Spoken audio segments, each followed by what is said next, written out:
It is May 15th, 2025, and we are live.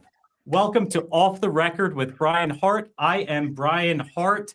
May is Mental Health Awareness Month, and I've got a rock star panel on board to talk about mental health, specifically within high pressure professions.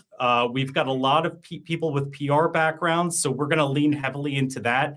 But this is a conversation that ripples out far beyond just public relations, marketing, sales. So many professions deal with high pressure roles, specifically within agencies, and we're going to break all of that down during this conversation. On the panel today, I have Dr. Jason Hart. He is a private psychologist practicing within Pennsylvania to break down some of the big mental health issues we're going to talk about. I've got a recovering public relations professional in Jamie Hess. Jamie, I saw you speak at Justin Schenk's event last month. Amazing event. You had an amazing talk. When I saw you, I said, I've got to get her on this show. And I'm so glad you could join us for today's conversation to break down this important conversation that needs to be had. Returning to the show, I've got Tonya McKenzie, founder of Sand and Shores, a public relations and leadership consulting firm. And I've got Nicole Schuman, managing editor of PR News. Guys, welcome to the panel. Let's dive right in. And Jamie, I want to go back to you because your talk at the Growth Now Summit was so powerful and moving and so appropriate for this conversation that we're going to have today. Jamie, can you take us back to your experience in the PR fields, starting with getting in and then when you hit that dark point and the culture that led up to that? Yeah. Thank you again for having me, Brian. This is so great.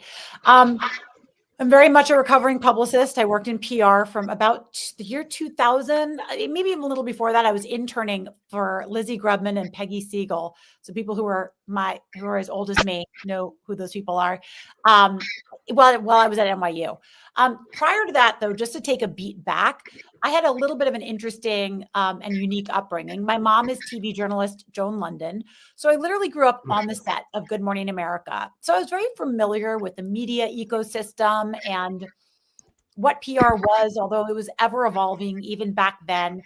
And I knew, a lot of young women don't know what they want to do. I knew, I was born to do PR, baby. I just knew it. I was doing event planning and bylining articles. And then I realized that when you put all those things together, it's PR. I was a connector and it's all I wanted to do.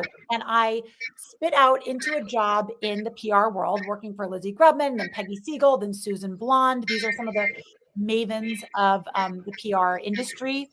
And then I was the director of PR for a nightclub called Crowbar nationwide. So that was the first, all of my first years in the 2000s. So keep in mind, back then, all of the Devil Wears Prada rumors were absolutely true. I was yelled at, condescended in the office for eating carbs, literally, made to cry in the bathroom. I had things thrown at my head, all of the tropes, right? But keep in mind, those were also the days when PR was still really glamorous. It was all Sex in the City and drinking Cosmos and Manolo Blahniks. And I was getting paid $28,000 a year to be abused, but I was kind of into it. You know what I mean? I didn't know. And we had no concept of work-life balance. It wasn't a conversation that anyone was having at all. Because I ended up working in hospitality PR, I just ended up working myself to the bone, and I was working day and night because when you're a publicist, you're in the office during the day, writing the press release and doing the outreach, and then you're in the venue with the writers and the whoever. And I ended up burning out. And so there's I had a few gap years. Most people take those after college. I took mine in my late 20s, early 30s, where I was in rehab, getting sober, because I fizzled. I had no other escape hatch than to exit stage left with drugs and alcohol. I didn't have another answer on how to deal with the pressure and the stress and what was being asked of me all the time. And in that world, it was very easy. It was champagne and cocaine models and bottles, right? Like that was back in those days when that was like what you did. There was no sweat working at Barry's boot camp. We were taking the writers of Page 6 for liquid lunches at Michael's. So it was very much of the times, but it literally sent me, like it almost killed me. It almost killed me. When I came back from rehab, what was interesting was the entire industry had changed. I say rehab in 3 years of getting well. I came back into the industry, got a job back at an agency. And I remember that first, when I was first working in PR, it was very by the seat of our pants. We were doing pay stubs for clients. Does anyone remember that? With like X-Acto knives and glue sticks? When a client would get in the paper, and then you'd fax it to them. You know what I mean? It was very it was very lo-fi. When I came back into that world, it wasn't just about like whining and dining editors. We were talking about building decks and KPIs. And it was just a whole new world of PR that had become a lot more sophisticated. And it was a whole new level of stress and pressure and, insanity, really, and expectations. So all of that is to say, I ended my career. So I've been a television personality, podcaster, keynote speaker, author, and coach for the last 6 years. I left PR 6 years ago. But I did end my career for the last 6 years at an agency called the Narrative Group. I was the SVP. And representing McDonald's, General Motors, Pernod Ricard, a lot of big brands. That was the first agency where I felt like they figured it out. Because I'll admit it, I love hustle culture. It's ingrained in me. It's like a sickness I have from being a Gen Xer. Like I love it. But my bosses would say, Jamie, everyone in the office really looks up to you. If you want to work really late or you want to come in on a Jewish holiday, when we know that's your religion, or if you want to work a full day on a Jewish holiday, could you do that from home? Because we don't want the other girls in the office who look up to you to feel like they have to do that too. And it was the first time I ever heard that. And I was like, oh my God. So really interesting to watch this come full circle over the course of 2 decades in the industry. I think there's some of us Gen Xers that look at the younger generation and we're like, this healthy boundary setting. But it's like, you got to true. I'm going to admit it. I'll be the first to admit it. But I think the younger generation looks at what it did to us and how it burnt us out. And they say, was that really worth it? Yeah. And Nicole, I want to shift it over to you because, you get to talk to agency owners, executives, employees on the ground. Jamie's story, Jamie, your transition out of the field was probably perfect timing. You got out right before COVID and how that changed agency culture, rocked it. In some ways, maybe for the better. In some ways, it probably stunted the growth of a lot of young PR practitioners. Nicole, what is your insight talking about agency culture and how you've seen it evolve kind of over that time span? Well, first, I want to applaud Jamie for coming forth with her story because even though we have evolved, industry has evolved quite a bit, I do feel that there are still a lot of people that hold it in when they're overwhelmed or when they're going through stuff, which is, I think it's just something that's always going to take time. I see it on PR side, I see it on the media side, and, a lot of people, it has evolved. Like I've said, going to therapy is more open, meditation, companies are offering, these, making sure that they offer, these sorts of benefits. But a lot of people still, they're like, can I tell my boss this? Especially if they're younger. Actually, though, no, I'll be honest. I feel like the younger people are more honest when it comes to what they're going through. They're just like, yeah, I can't work these hours. Or they're just like, I'm not doing well. Like they seem to be a little bit more open to when it comes to that. And I'm an adjunct professor for my alma mater, a digital journalism master's program from St. Bonaventure. And a lot of the students, every semester, the question I get is, how do you deal with stress? How does the injury deal with, how does the injury, it is an injury, stress, how does the industry deal with stress? I always get that question. I'm honest with them. I said, a lot of years in my 20s, I just let it go down, down, down, down, down, and you deal with it and self-medicating other ways. But now it's definitely more open. I told them I meditate every day. I'm in therapy every day, because you have to get not every day, but you have to get this stuff out. But from what I'm seeing, I feel like agencies, I want to say like 2022, 2023, I was getting a ton of pitches about, look how we're revamping our workforce. Look how we're including emotional intelligence. Look how we're, what we're doing with benefits. I'll be honest, the past year or so, pitches in regards to what agencies are doing to help workers has really just evaporated. I don't know if that's because a lot of offices have been doing RTO, or if they're cutting those programs because of budget situations. But I still, it's still good to see some people out there talking about it.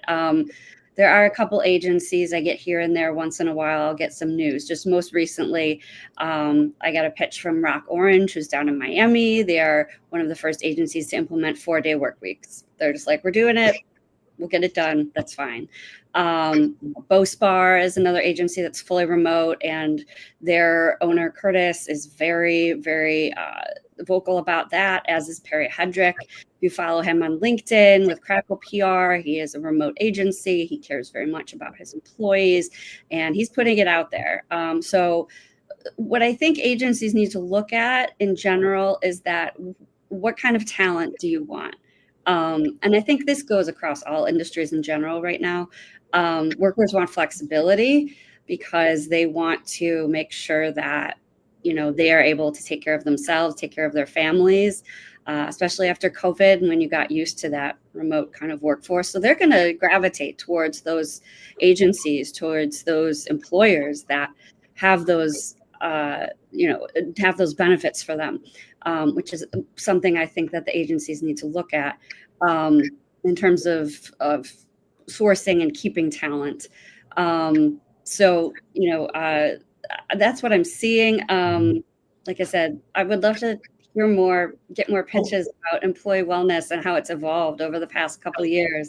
And that doesn't surprise me. I do want to get back to that. Tonya, I would love for you to jump in with if what you're seeing aligns with what Nicole's seeing. And then Dr. Jason, I want to go right to you to break down some of the mental health trends that you're seeing. Not only is it evolving and aligned with what Nicole is seeing, but I'm learning a lot also from my clients and partners. For instance, Proudly, one of our partners, amazing, they're out in Poland. So I had the opportunity to visit their office, and I work a lot with some of their, their team members. They don't have like a set days off. They get as many days off as they need, which was surprising to me when I dug into this, because they work so freaking hard. They work hard, and I do events with them. I speak at large events for like Reagan and PRSA LA. They work hard. They come out here, they fly around, but they get as many unlimited days off as they need. What that ensures is two things. They understand how they are valued, so they make sure that they take care of themselves so that they can be their best self when they are out on the road or working for the company. And also they appreciate it so much, they want to work harder for the company.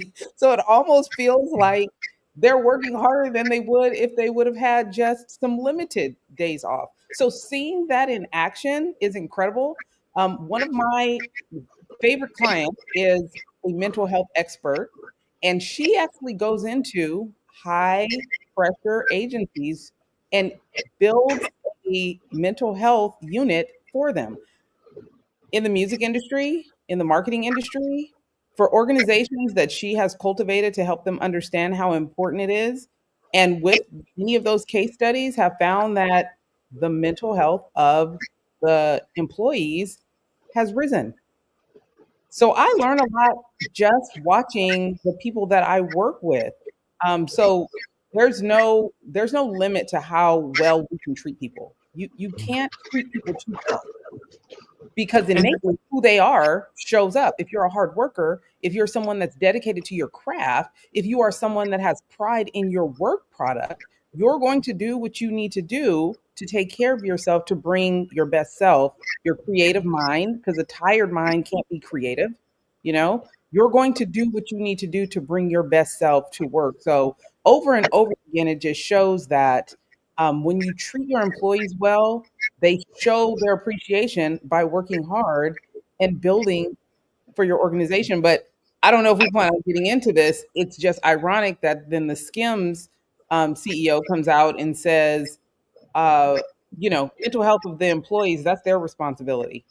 That was really surprising to me. And we will definitely see how that actually unfolds with her revenue and the mindset now that people feel like this is a partnership. You treat me well and I do well for your organization, as opposed to I'm doing you a favor by letting you work here. You figure out the rest on your own. I thought that was pretty antiquated. So it's going to be interesting to see how that unfolds. Dr. Jason, you see high-performing professionals in their crafts dealing with serious problems, and a lot of them stemming from whether it's the lifestyle that their employer built for them or the lifestyle they kind of just put themselves into. I mean, you see the Absolutely side of the conversation that we're talking about. I'm going to give you an open-ended question. Break down what you've heard right now in your analysis. So when we're talking about burnout, it's important to first understand what it is. So burnout it's a wide variety of experiences and symptoms that can arise when a person is stuck in a nervous system overdrive type state. The nervous system is based on two different systems that work together, and when they're working together most effectively, we're flowing, we're creative, we're experiencing spontaneity, and very much in a flow state. The one part is the sympathetic nervous system. The sympathetic nervous system is the aspect of the nervous system that is fight, flight.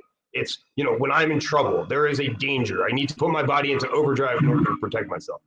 The second part of the nervous system it's important to what it is that we're discussing now is the parasympathetic nervous system.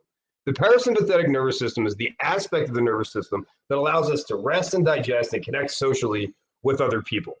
When somebody ends up in a state of burnout due to some type of overdrive that's happening usually both inside their working life and in their personal life simultaneously, either one of two things happen, or usually both things happen. First, a person ends up in a sympathetic overdrive state.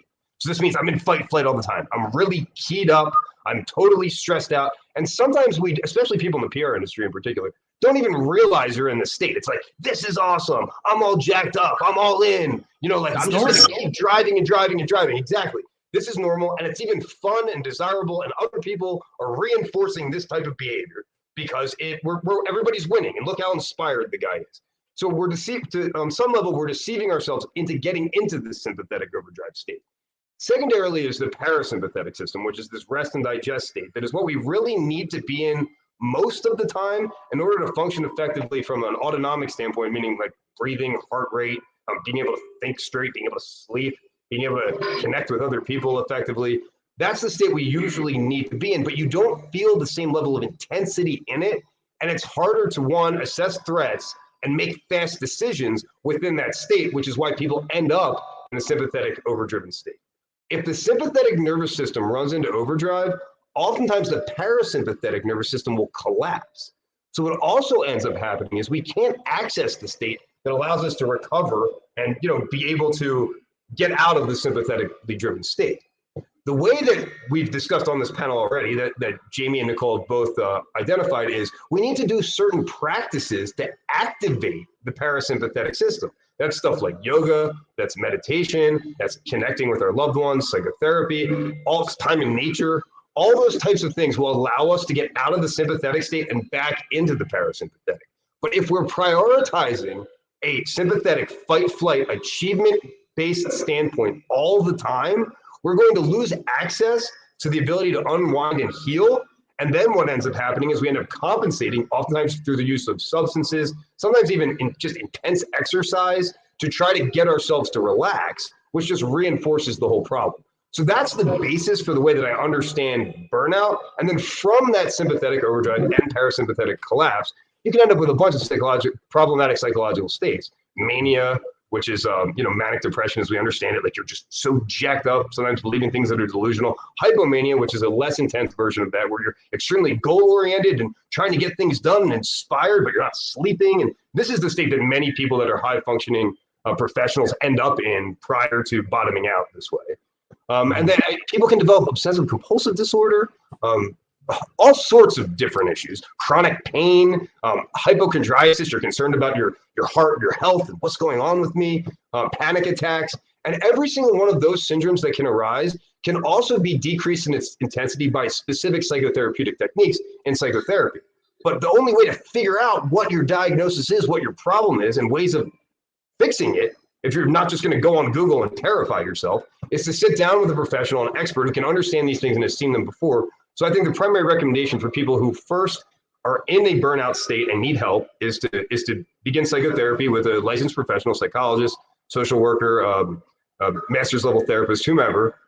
And people who are not in a burnout state but are concerned about it, it's making sure and prioritizing self-care activities, things like meditation, time in nature, light exercise. Like, I mean, if you're training for a marathon all the time while also working a high pressure PR job, the likelihood of burning out is very, very high.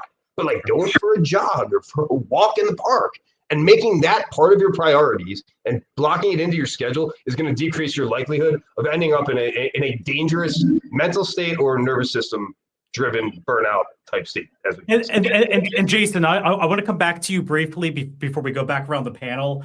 Part of, we're going to get to social media later in the conversation, but during the whole Great Resignation period, we saw an uprise in trauma bragging. Trauma bragging became a thing now. Victim culture became celebrated. Toxic trends at the employee level. I'm playing devil's advocate right now. Toxic behaviors at the employee level were celebrated on LinkedIn. And yes, LinkedIn had a profit motive to promote those storylines on LinkedIn because more people were paying for job ads when people were job hopping and everything. We saw that play out. So, we'll get to the social media conversation, but this whole trauma bragging, victim mentality. So one of my former clients, he wrote an amazing book called Radical Responsibility. His name's Fleet Mall. This guy was smuggling cocaine back in the 80s, got locked up for 15 years. And had 15 years to think about what radical responsibility really means, with taking ownership of what you can control and how you put yourself in your situation, what that means. And when I see some of the people who are out there victim bragging and trauma bragging and whatnot, again, not everybody. I mean, there are bad agencies out there doing bad things to folks. Believe me, I've got a list of the worst agencies in the world. But when you see some of these narratives play out, I mean, doesn't the mentality of the employee factor into their experience at some level? I just don't want to get into the blame the employer narrative all the time. There are bad employers, there are bad employees too. And I think the whole spectrum needs to be talked about. Dr. Jason, if you can elaborate on that, and then we'll go around the panel. Yeah, so the way that I look at it, it's not like, I don't say like, you have to take responsibility for your problems. Like, it's all you who's created all this. But there are things you can control. There are things you can control. Right, there are limitations to your reality. And if you don't recognize the limitations to your reality, the likelihood of you ending up in greater distress and suffering is going to increase dramatically. And as you can learn different things about your personality, about the way that you relate to others, about organizational dynamics, you can navigate complicated situations more easily. And it's also important for each individual to be able to prioritize what they want to achieve and how they're going to get there. And it needs to be realistic and within the bounds of one's capacity, whether those are their financial capacity, their mental capacity, their medical capacity. Like, all these different domains need to be recognized. And so if we don't take responsibility for ourselves, we're just going to end up in a dangerous spot.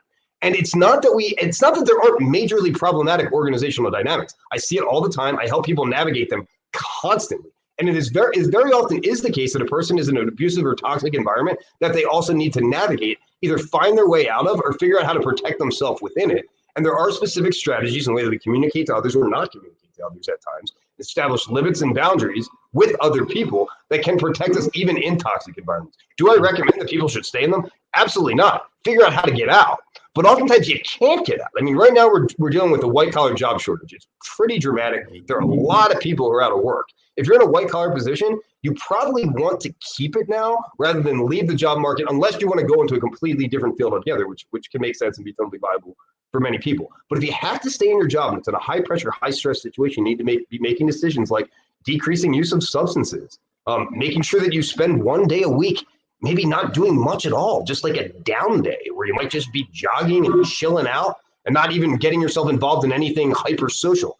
But if we don't take into account the limitations of reality, the dangers that each one of us can run into are extremely dramatic. And it is a lot harder to get out of burnout. Like as Jamie discussed, it took years for her. It can take years and years and years to recover from this thing. It's a lot harder to get out of it than it is to avoid falling into it to begin with.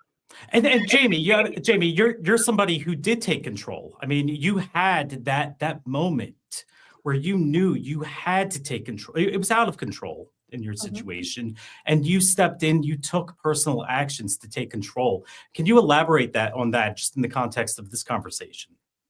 I love the idea of radical responsibility. I'm just really vibing with that right now, because that's what that was for me. You know, the industry had kind of crumbled me, and I had to like figure out how to human again. You know what I mean? Sure. I just become kind of like a byproduct of the industry.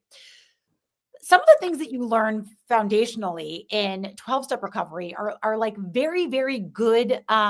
It's a blueprint for living. And so that's when I shared this in the speech that you heard me give. The stuff that I learned in getting sober, I then took those tools back into the workplace. And you know what happened?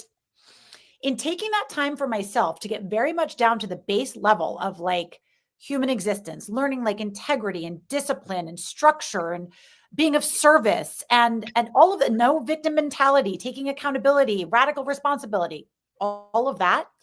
So then I come back, I go back into the workforce, and I literally started falling up. I told this story. I mean, I wasn't even trying. I didn't get any new accreditations. I wasn't really going for any big promotions. I started getting promoted and I became the SVP of this big agency running the book of business on all those accounts I talked about earlier. That was a byproduct of me learning to deal with my burnout, my addiction, my lack of being prepared for life, really, with the right tools, because I had just jumped into the workforce and I had kind of been smothered. I also think that we've kind of lost the plot on work-life balance, okay? There are definitely toxic employers. We all know that. And if you have that situation, very true. You've got to figure out if that's worth it to stay in that for you. But I think what we've lost post-COVID, prior to kind of RTO, and we were all in this like weird hybrid, and then Gen Z like didn't want to go to a company where you had to go into the, like, younger generations have come to expect to be able to work from home for a good majority of the time. And like, they can't handle the stress of normal things. Like a commute to work is toxic. That's not toxic. That's a commute to work, right? Like it might be harder. And we've definitely experienced now different ways of living. But I think we have to kind of like take a step back, because the reality is, here's what they're missing. People that weren't in the office. If you're in a good work environment, like the one I was actually in, I also agree that Skim's comment was so antiquated. And I feel like her and Kim being like, nobody wants to work. I get where Kim was coming from, because I can get all like fired up like that too. But that's like an inside thought. You can't say that out loud, because that's like not where we're going, right?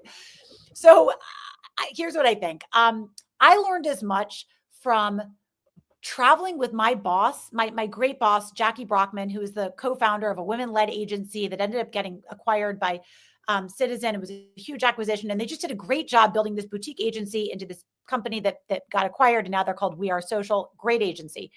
And I was with them from the time we were 6 people until they had this major acquisition.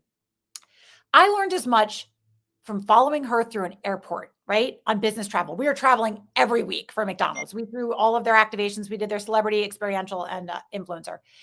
And I would watch her, how she would navigate a call and negotiate a deal. And it was under her thing where she's going through TSA and she never lost her cool and she never yelled at us and nothing. She never made anything like drama. And she was so great as a leader.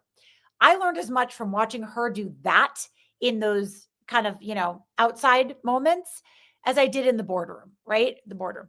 So like my point is that if we're not immersed in our corporate environment like we used to be, and we're not looking to learn and grow from peer-to-peer experience, right? I think we're missing a lot. So it's a really interesting thing. I think we've kind of come to look at like work-life balance as like you have to be able to work from home in your sweatsuit and slouchy socks.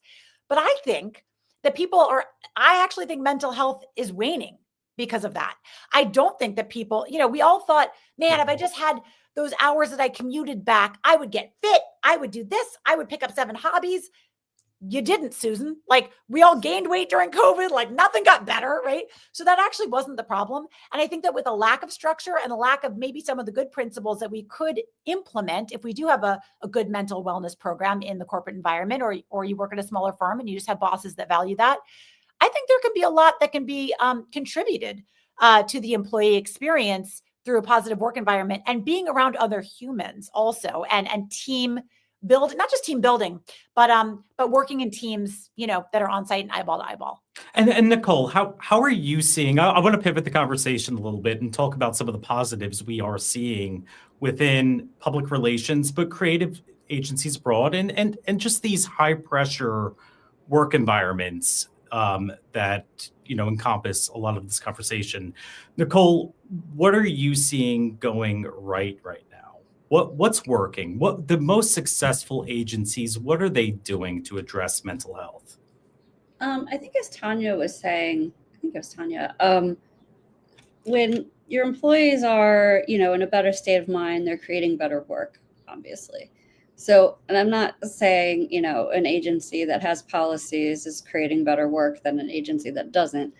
But, we are seeing some really cool ideas and cool things coming out. The opportunity to explore with new technologies, such as, whether people are utilizing AI or not for work processes. We're seeing time for that. We're seeing great research come out of, a lot of agencies and organizations that are helping others. We're seeing just, new ways of working, new ways of interacting with the media. That's become a big thing because the acknowledgement of media being stressed out is also something that goes hand in hand with PR. I think PR people understand where the media is coming from nowadays a lot more, due to lack of resources, just scheduling, all that kind of stuff. So I do think there's a greater understanding there, which I think is one of the best things to come out of all of this. But I mean, watch the work. That's always my favorite thing to look at. Watch the type of campaigns that are coming out. Watch the type of work that's being done for clients. I think PR has changed so much, and in terms of messaging and in terms of what type of clients that are being brought on, and in terms of type of campaigns that are succeeding. It's very human driven. It's very, looking at audiences. I just think when we're clearer, there's just better work being done, and, just better work outcomes. So that's some of the things that I've seen. And before I shift to Tonya, Nicole, I love that you touched on the idea of mutual empathy.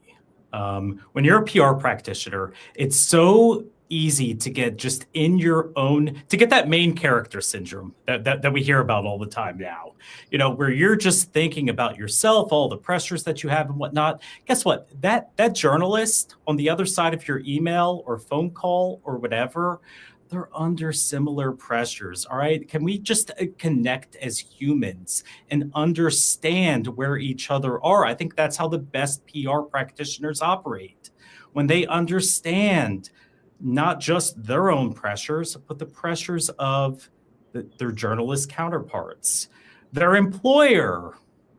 We've got our own pressures and mental health and everything else we got to deal with too. Can we have a roundabout view of empathy versus just that main character syndrome? That's what I want to break people free from. Tonya, if you can respond to that or anything you want, I'm eager to hear your thoughts. Couple things. I'm going to be transparent because Jamie has just totally inspired me, and bringing my own personal experience into this industry has been incredibly important. I am a young gun violence survivor, a child trauma survivor.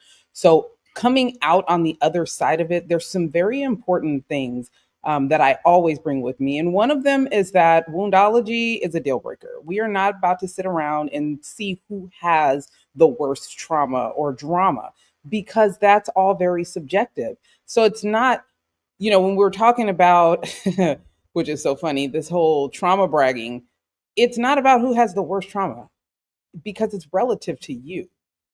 So you bragging about that isn't a fix. My go-to line is, what's the fix? Before we even get knee deep in why you couldn't do this and why you need to do that, what's the fix? We're not gonna sit here and talk about who has the worst trauma, because everybody's is relative. So I definitely appreciate Jamie bringing that into the picture. Your personal perspective matters. And when we do hiring, when we bring on people, we should be getting to know the people that we are adding to our agencies. We should be getting to know who are the people that we are attaching to the name of this company, this brand, this organization, because what they bring with it is important. It's not only who they are, but it's the quality of work that they actually bring. Your life experience makes you a better person. So I do understand that, yes, some things have happened, or, life went left, but how do we get back to right? How can I help you with that? And I'm seeing that the best agencies are those that understand that and have fluidity in the character of their employees, right? Because no one's perfect. We all bring something to the table, and acknowledging that allows for everyone to be themselves and then communicate those things. And I love what you said about the journalists also being human. Yes, working with journalists that are transparent. Oh, I'm inundated with pitches. I didn't forget about you. Give me a minute. That is such a breath of fresh air. That is like, oh my God, we're connecting, even just on a human level. So I think the humanity of the industry, whether it's entertainment, public relations, comms, agency work, creative work, the humanity of it, we cannot forget. And the best leaders are the ones that are able to extract that from their employees, not just so that they know what they're dealing with, but also so they can use that to help them be a better agency. Those are things that help us be creative, that help us connect the dots, that help us tell the stories. So I'm seeing, those leaders that are able to do that, be open enough to get that from their employees, be the most successful, and are able to find solutions, even if they're individualized, to help people deal with the trauma. So they don't have to trauma brag. Let's just find a solution. Stop digging for attention, because I call those people attention whores sometimes, that just need to get on the internet and complain and whine. It gets worse because they might not get the attention that they want, and then it gets worse. And now we're competing. We have other people competing to see who can get the most attention around something negative. We don't need that. Let's just figure out who we are bringing into our agencies, the holistic part of them, and how we can always be a solutions-based organization so that we can get the best out of people. And we are going to spend the tail end of the show talking about some of the mental health ramifications of social media culture, the creative economy. Listen, social media and the creator economy have brought some very good things for businesses, brands, even individuals. It's brought a lot of ugly too. We're going to break all that down. Before I do that pivot, just because I'm loving this conversation on agency culture and the positives that we can learn from this, does anybody else want to jump in with some final thoughts on how agency employees, how everybody can just empower themselves to be better? Well, I'll just say something as like, now I am an employer, and I always looked at those last couple bosses that I had as the archetype of the type of employer I want to be, because I feel very grateful. I felt very empowered and motivated, and we were all very ambitious because they appreciated us. And that's rare. Let's be real, especially in PR. And sometimes it's the smallest things. Like we look for these big macro answers sometimes to these problems. Like I remember one time I had been doing one of the big events for McDonald's. It was like Coachella or the Super Bowl or something. And we had just been at it nonstop for like 3 months, right? I get into the office and there's like a card on my desk and it was like a $250 gift card to like get a massage at like Bliss. And I like called my mom, and they were just like, Jamie, we just wanted to let you know you have been killing it lately. We noticed. Here, enjoy like a little downtime.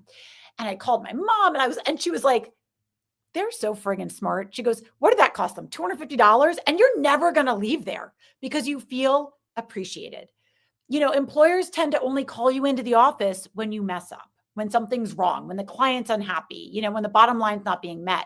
How about just calling people out for when they do a good job? And I honestly think it means more than people even realize. So I just always really try to implement that here. I mean, I'm a small business owner. I'm an entrepreneur. I have two girls who work for me, but we really try to be an environment of calling out when people do something right. And if somebody brings in a big brand deal, like we friggin' go get vegan cupcakes and have an afternoon. You know what I mean? Like we're about celebrating wins. And I feel like that's a lost art and it goes a really long way. 100%. So let's talk about social media, which is, we're seeing, especially this year, the past few years, we're seeing a big shift. Traditional media certainly has its role and continues to have its role. Social media is dominating a lot of the day-to-day, though. A lot of people get their traditional media through social media. And I don't see that reversing. You see big media companies getting into streaming and social media, propping their own journalists up as influencers, because we are in this creator economy and they need to tap into that if they want to continue to, have the view, share, and influence that they traditionally did. With that, I want to start with the young people conversation. We're going to get back to business, but I have to start with the young people conversation because young people on social media, when I think, Jason, you're the one person who knew me for 38 years now. Sure, you got it. I couldn't imagine, growing up with every parent and everybody else having a camera phone on you, getting into adolescence where bullying wasn't just face-to-face. At least traditional bullying, bullying was never good. It was always there, but at least traditional bullying, you'd have to look your victim in the eyes and see a human soul in front of you to bully them. Now they can do it through group chat and anywhere else. It's getting ugly. I looked at statistics. I saw a New Yorker article. Between 2007 and 2021, suicide rates among young people have jumped up significantly, 61%. What's the common denominator in that timeline? The rise of social media. And there's a lot of evidence of that. And Jason, I'm sure you can elaborate a little bit on that. Depression episodes too. Sure. And Jason, I know you've worked with college age and younger. Absolutely. Talk to me about what you're seeing. I want to start with young people because that just upsets me beyond belief. But we'll expand into the business environment too then. So social media is having, both positive, negative, and every type of impacts on people's lives and functioning, particularly young people. The amount of stimulation that a person experiences when scrolling through the phone over and over and over again when they're a child is intense. Like, remember when we were young, very often our parents didn't want us in front of the TV all the time. We're playing video games for hours. Yeah. Now that an adolescent has a phone, the amount of constant light and sound, and now interpersonal emotional intensity that can be happening around the clock can really keep these kids extremely keyed up, that can lead to all different types of mental health problems. Plus, we do have online mobbing that occurs. When I say mobbing, it's a group of people who identify someone as bad for whatever reason and then really come at them in intense ways. And this is what is leading to a lot of teen suicide. And then on top of that, what we're also dealing with is a certain level of predation that's happening online. This is sometimes adults preying on children, sometimes children preying on other children and trying to manipulate them. And this is happening in extremely high rates, and it's something every parent needs to be aware of. We need to limit the amount of social media that a child is involved with and the amount of time scrolling on an iPad, because it's now what was AOL.com for us has turned into total hyperdrive, and a child can get themselves involved socially, emotionally, and psychologically in all kinds of places that can be highly problematic and lead to all types of downstream issues for them developmentally, interpersonally, socially, and even professionally based on the choices that they're making at a young age. And Tonya, I know you're commissioner on drugs and alcohol in Los Angeles County. Clearly you see ugly situations happening in Los Angeles County. You are a sports mom. I mean, you're active on social media, and I'm sure you're watching what goes on social media.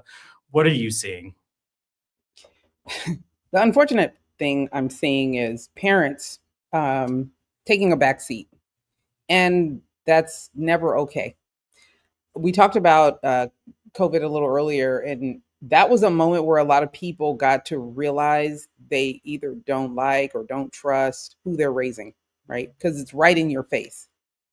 But there are people that still chose to take a back seat. As a parent, that is literally your job. There have been, I also coached, so I could see that there have been situations where we've had to tell parents about things that have gone on between cheerleaders and football players. And there are literally parents that will be like, why are you looking at their phone?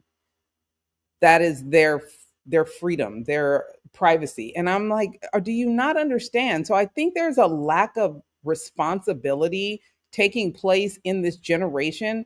It's definitely not Gen X, because we are the kick down the door and I will take your phone and I pay for that phone. That's my phone to look at type of thing. But not everyone feels that way. It's almost like when we went into this era where we start to recognize employees need care, and employees need to be able to talk about their feelings and their emotions, and employers need to respect that. Parents started feeling like they need to do that with kids also. I am not a soft parent. We are not allowing kids to raise us. We are doing the raising, and we're not raising kids. We're raising young adults. That means that we are instilling in them the things that will help them become responsible people. And that responsibility also goes with explaining to them what is right and what is wrong.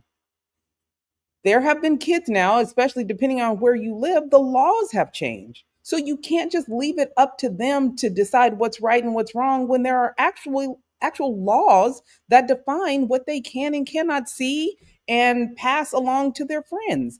All of these things are creating scenarios where young people are confused about what's right and what's wrong, what they should be informing adults about that happened or that was sent to them. They so don't understand the boundaries that are even supposed to be taking place on these devices and through these applications, because we're not having the right conversations. We're in this whole, I respect their privacy. No, you're the adult. You still have to teach. You still have to acclimate them to what that looks like. It is not their responsibility. It is ours. And my kids, I have a son that is a top 100 baseball player in California, and I can't pay him to post on Instagram.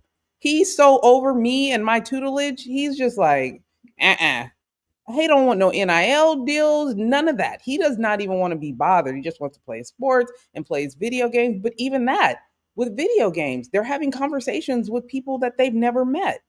It is still our responsibility to have the conversations with them that let them know what's right and what's wrong. And when they can let us know when the things that are wrong have happened or that they have questions about. The most important thing that is going on with our young people is parents are scared to have the difficult conversations. And if they were a lot braver and a lot more audacious about their responsibility as parents, we would find ourselves in these situations a lot less. And until that happens, we're going to continue to feel like we're going to continue to be in a reactive place of what should I have done rather than a proactive place, making sure we never have to have those what if conversations. So Jamie, Nicole, feel free to jump in on while we talk about the adolescent angle, and then I want to end the conversation talking about the business angle as well. Yeah, I mean, I have a few friends with youngsters, like real young, like under 2, and I know they're under a lot of stress. They have work, this and that, like, so you go out to eat, you give the kid the phone, and I'm just like amazed. They cry when you take the phone away. It's just very creepy overall, but I get it. Like they're exhausted and everything. But on the other hand, I did mention that I adjunct and I teach college. I am seeing a lot of students that are just like over social media. They are done. Like it's not everyone, but it's, I would say probably like 20-25%, which is fascinating to me. Younger people are shunning screens. Disposable cameras have become really big. If you are a tourist, you will know like all the stores have them now. I was just in New York a couple of weeks ago. Like it's a huge seller at the drugstores. Vintage iPods. Like kids are also, they don't want to be, monitored by their parents what they're doing on the phone. So they want to find other outlets for things that they enjoy, which I totally understand. I worked in social media for 10 years and past couple of years, I haven't been posting as much. I'm burnt out. I'm tired. There's just too many platforms. But that's what's interesting for PR is that there are all these different platforms now and different ways of reaching different audiences. You might have a younger person that really enjoys TikTok, but they're not using Facebook. They're not using LinkedIn. They're not using Twitter. And but at least now, like some of these companies are putting on like, you get shut off after you're on for this long or this and that. But you're right. I mean, but the parents have to be involved. Like I'm a huge proponent of education and media literacy. I think media literacy should be taught in middle school. Kids need to know what these platforms are about, what they stand for, how they work, where their information is coming from. It's a whole thing. And I mean, that's also what, you have bots. That's what feeds into these kids and what they're seeing and what they're experiencing. So, I mean, I think in some ways giving a kid a phone or an iPad seems like it's, an easy way to get some time back. But I think you're just, you're going to have more problems in the long run. So, you gotta supervise everything. That's just how it is now. Yes to all of that. I couldn't agree more, Nicole. As a mom of 2 little boys that are 6 and 9, when you take the tablet away and it's like you took away their crack pipe, you're like, okay, we have a problem. We have an actual problem here. So I think that all of that has been covered, and I couldn't agree more with all of you. What I will say, so I'm a social media influencer for a living. That's literally the main. I mean, I have like 6 jobs, but my main source of revenue is as a content creator. So what has happened in my life over the last 5 years is I slowly came to look at my life. Every family vacation, which are usually sponsored trips, is like, okay, can you walk down that path again? Mommy's got to get B-roll. And I had to eventually be like, we've lost the plot a little bit. And what am I demonstrating to my children about how to live life, right? Like if every moment is to be filmed and edited and curated, when are we actually just enjoying time as a family? And I think it all goes back to like the work-life balance question of like, we really have lost the plot because this goes back to like, it's just always on. Everything's always on, right? Like if you work from home, do you really have more time freedom? Or are you now available 24/7? If you're a social media content creator, do you really, because you're not chained to a 9 to 5, or are you now live producing your life 7 days a week, 365 days a year, right? And like, it's very hard. And it's hard because that literally is my job. So I had to really put some parameters and just kind of reevaluate. It was kind of my New Year's, resolution, for lack of a better word, this year to just really take a step back and evaluate my priorities and just make sure that I'm really demonstrating and illustrating the right way to live life to my kids. So we've got about 5 minutes left. I want to make sure we get back around to everyone. So I'm going to prompt it in talking about the business aspect. And Jamie, thank you for giving me a great pivot, because social media, with all the bad, there's a lot of good for brands. Can brands survive being completely off social media? They can.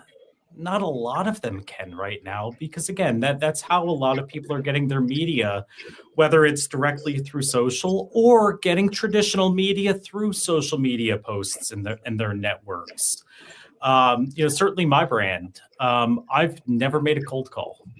I started my business 11 years ago, never made a cold call. I had a big Twitter following, decent LinkedIn presence, started creating content, launched a business, and through social media, referrals, and everything else I built a true inbound system of building up a clientele. Wouldn't have been possible without social media. So let's talk a little bit about the good, or at least the positive ways people can utilize social media. Tonya, I want to go back to you. I mean, if you're 60 seconds telling a business owner, here's how you do it right, or here's what you should take away, what do you say?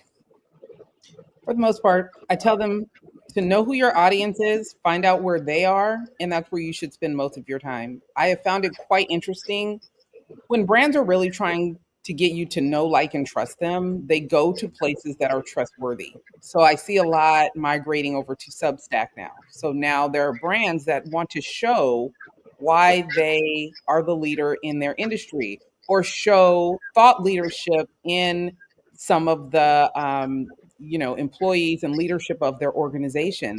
That is innovative. That is a way to connect based on who your audience and your clientele is.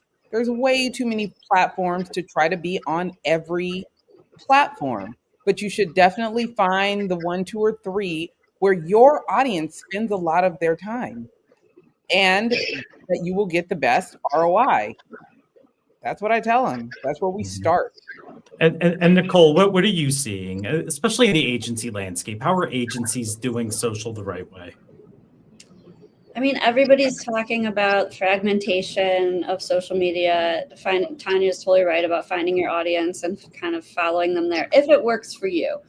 There are some organizations doing stuff really cool with different things. I mean, I like to talk about, oh gosh, who is it on Blue Sky that's just really good? Or maybe USPS, like the Postal Service on Threads. Amazing work there.